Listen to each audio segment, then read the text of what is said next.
Good morning, everybody, and welcome to the 2019 IoT Security Foundation Conference.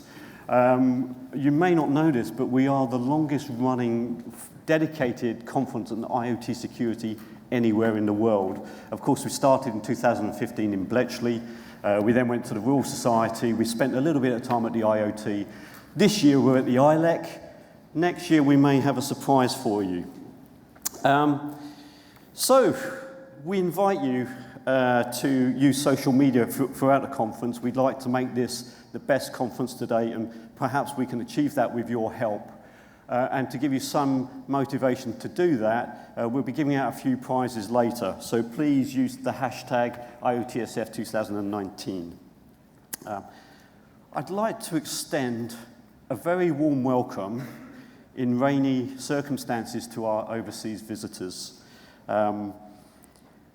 Some will be speaking later today. So let's start with sponsors, shall we? I'd like to give a very big thank you on behalf of the IoT Security Foundation to all our sponsors.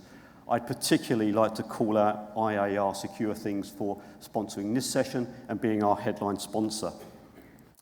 Once again, sponsorship really does help us get more people in the room, and so we can have a much more vibrant discussion. So thank you, one and all. I want to start the conference by taking a little time to reflect on what I think is a personal view, what is the status of things.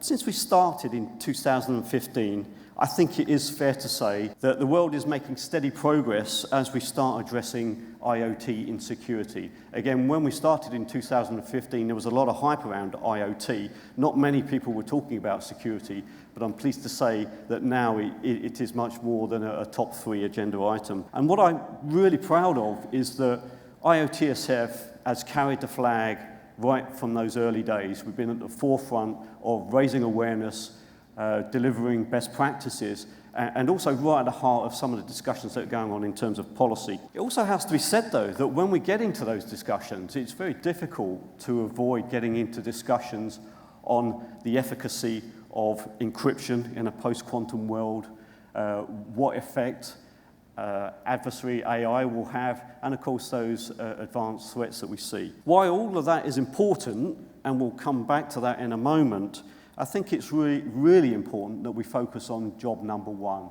And that is really to take care of what we have today and stop creating a security debt for the future. And so that's kind of echoed here. This is not an IoT security specific slide, but I felt the sentiment was echoed in the Europol report this year that said new threats will come out of existing vulnerabilities, and we have to take care of those first. At IoTSF, we remain confident in our approach to provide best practice support for a diverse set of needs. This is expressed in the chart that you see up on the slide there, produced by members of Working Group 7.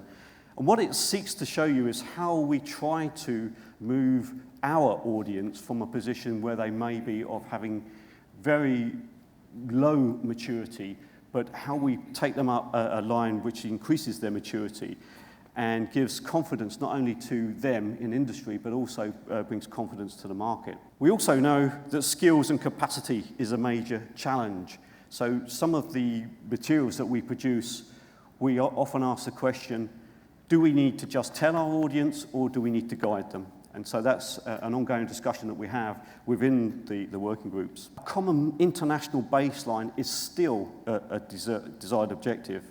And in the consumer space, we believe the work that's going on in ETSI, moving from a technical spec TS 103-645 into an international standard, is an incredibly important piece of work. So we will continue to support that as we move forward and its stakeholder base broadens. Now, I'd like to give you some selected highlights and a very brief update from some of the work that we've been doing in 2019, plus a quick peek into what we see coming in the new year. The first thing to say is that hopefully you'll be aware of this, but we're very proud of our members. In 2019 so far, we've added 19 new members, a mix of global brands that you will have heard of, such as Xiaomi, Honeywell, and of course MasterCard. Some that you may not have heard of before, but are no less important in our eyes. And we hope that by the end of today, you may get to know them better, because many of them are participating in today's conference. I stress members so far. If any of you are considering membership, please join. There are people outside who can help you with that process if you need it. I would also like to take the opportunity to congratulate a few of our members who have recently picked up awards. As you may know, the IoT Security Foundation has its very own IoT Security Champion Award, and we announced this as part of the TechWorks Annual Awards.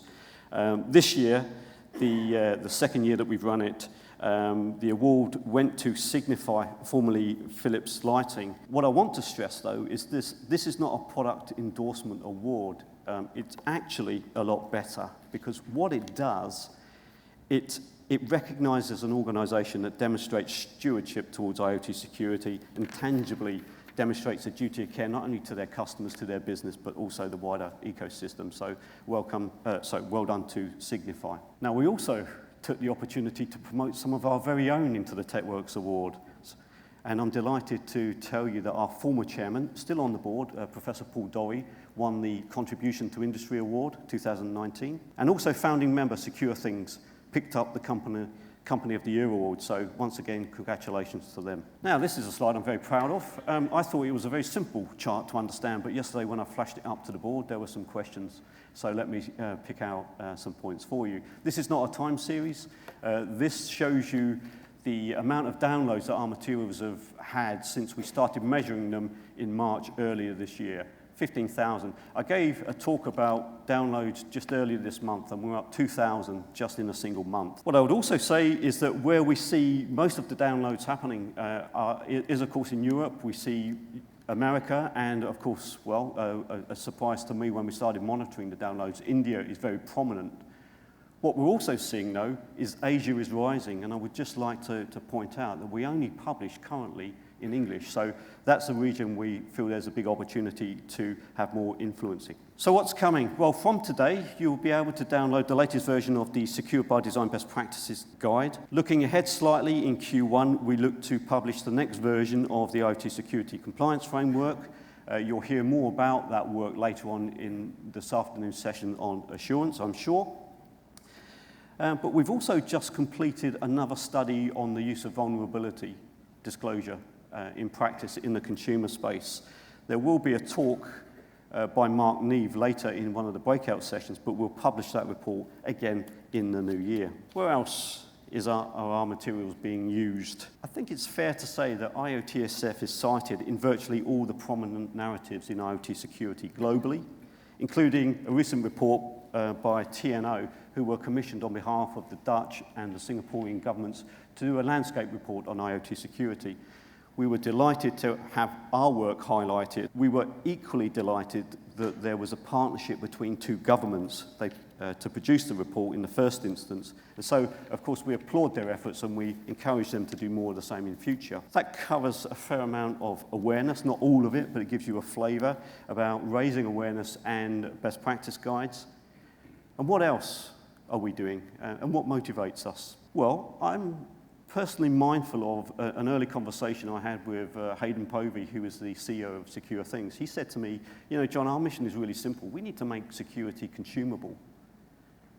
Now, that's not our stated mission statement, but those are guiding words that I carry with me at all times. And also, collaboration is essential to addressing what we call the wicked challenge of IoT insecurity. And one of the first places we look to form partnerships is with our very own members, as we value them highly, and naturally we look at how we can use them as delivery partners in our bid to satisfy our stated mission.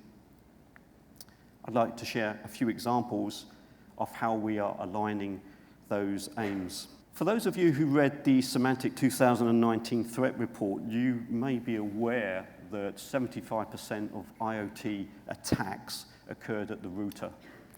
So we're very delighted to be involved in what we think is a very exciting project with Inquiring Minds, the University of Oxford, and Cisco. It's a project called Cyberstone, and this will develop a blueprint for a secure, intelligent, and very importantly, collaborative gateway. As we get up and running, we will be promoting this to more vendors as the benefits of Cyberstone increase dramatically with more participation.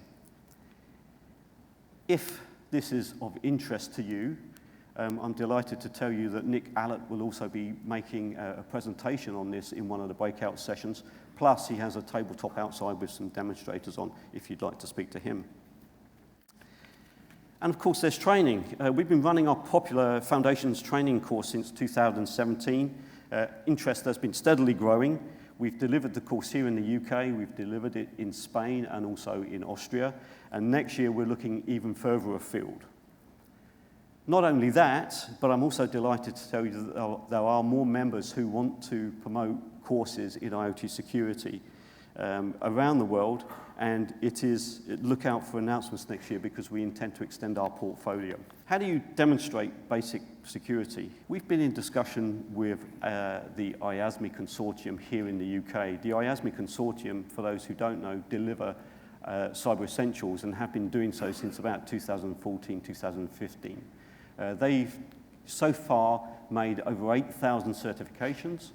And what they found is that if you can do some really basic things, you can really reduce the threats that your organization faces. And so what they wanted to do, they approached us and said, we'd like to do something similar in IoT, so can we talk? We have an announcement for you today. I'm not going to make it. We've invited Dr. Emma Philpott to come and make the announcement later today. So I hope that you'll be around for the assurance session and she'll be here in person. And once she's made the announcement, hopefully you may join us for a drink afterwards. So, as time is limited, I'll stop there and let our members and our speakers pick up the narrative throughout the course of the day. But I trust you can see that the work of IoTSF is progressive and having an impact, and we're working hard with all our stakeholders and members to deliver what we call fit-for-purpose IoT security, and we plan to be doing much more in the future.